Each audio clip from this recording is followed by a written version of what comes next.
We've got another question. Hi, I'm Kristen through the Westmont Community College nursing student, and we've done a lot of talking about throughout the day about approaching or intervening with someone who has a mental illness or anything like that. I have a family member with severe depression, bipolar, attempted suicide 4 times, but she is seeking treatment. What I'm asking is her family, how she's seeking treatment, she's accepted it, how can I go about or somebody go about explaining to the family or getting their family to realize this is more serious than they think because they get angry with her easily. They don't want their kids around her and realize that she's managing, but getting her family to realize there's more to it than just she tried killing herself.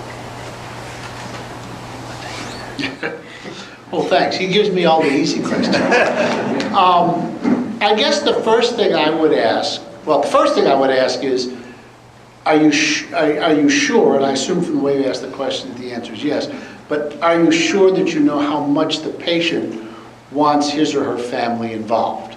But assuming that that has been resolved and the person does want the family involved and informed and so on, I guess the first thing I would do is I would find out, without trying to get into any kind of arm wrestle, is the family informed? I mean, you're going to find some people who will just say, I don't believe in mental illness. Maybe you can change their mind, maybe you can't, but most people are not quite at that extreme. The first thing that I think would be important is to make sure, have they ever heard of bipolar illness? Have they watched the crazy TV shows where everybody and their brother and their sister-in-law have bipolar illness? I mean, it seems like it's more common than dental caries if you watch TV. But out there amidst all this overdiagnosis and drama and so on, there are some people out there who really have a very serious illness. Do they know that? Do they believe it? Do they know what bipolar illness is? Are they informed? And that would be where I would start. And then once I was fairly convinced that all the major players in the family were informed, then I would kind of recalibrate, now what do they think about this person? Do they now still think that he or she is not as sick as they want you to believe they are? Or are they beginning to get it? And I think that would be my first step. And then I would go from there. I think that's a great place to start. Yeah, some people, I don't know in this particular case, but I hear from some folks who say, my family just doesn't get that this is an issue. How do I talk to them about it? And sometimes those family members will go to doctors for medical problems, but mental health is this other kind of taboo topic.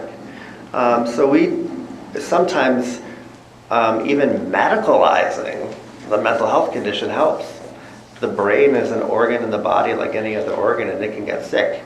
Lungs wheeze. If you have asthma and your lungs are wheezing, it messes with life. Can't walk up the stairs, certainly can't, go for a long run. You treat it, you don't have symptoms, you function better. Pancreases get sick, they don't make insulin. You get diabetes. You treat it, blood sugars come down, people feel better, they function better. Brains get sick too. They can get depressed, depression messes with life. You treat it, you can function better. Sometimes that kind of approach can sometimes help for some people as well. The other thing we found is that not a lot of people, some people who feel personally kind of that stigma of mental illness from people around them or communities or won't come to psychiatry, but they will go to that primary care doc, which is also why we're kind of big fans of trying to get the medical community more actively engaged and knowledgeable about treating mental health conditions. So, one of the big pushes nationally is for integrated care.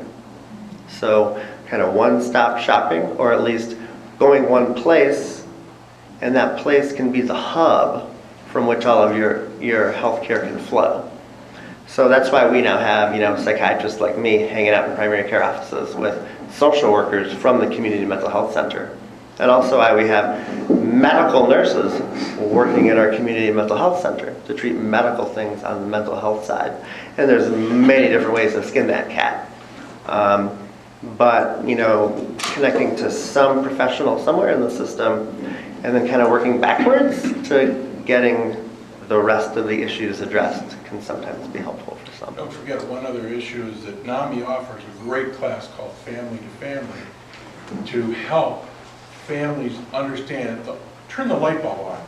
If they know nothing about it and they're afraid of it or they're ignoring it because they don't understand it, this class will give them insight. I was just going to reiterate what Jim was saying.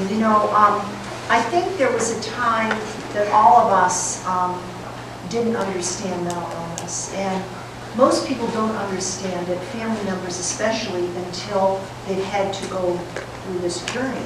And we have this 12-week class, and we have family members come, so it could be siblings or spouses or significant others, and they take this class, and in 12 weeks you can see this transformation because knowledge is power. And once people really understand that this is a brain illness and they get it, all of a sudden they become empathetic and they realize that symptoms are not willful behavior. But I think all of us at one time thought that, and so education and knowledge is the key.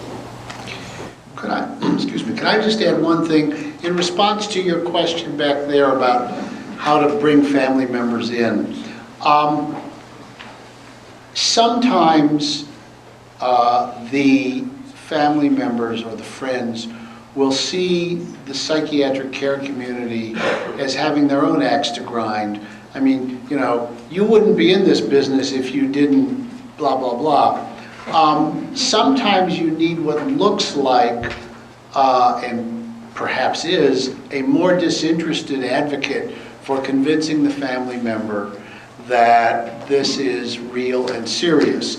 And apropos of what was just said from the internal medicine doc in the back, if you have an understanding primary care doctor or an understanding internist who doesn't look like he or she ought to have an axe to grind to convince you that your brother has bipolar disorder, you can hear it a little less defensively from that person. Or maybe a family member's gone through the 12-week program and now they're convinced, and now maybe they can become an advocate to get other family members to hear it. So in other words, you have to gang up on them with the facts, and sometimes those facts have to come from what looks like a disinterested neutral party rather than someone who is working that mental health side of the street, so to speak.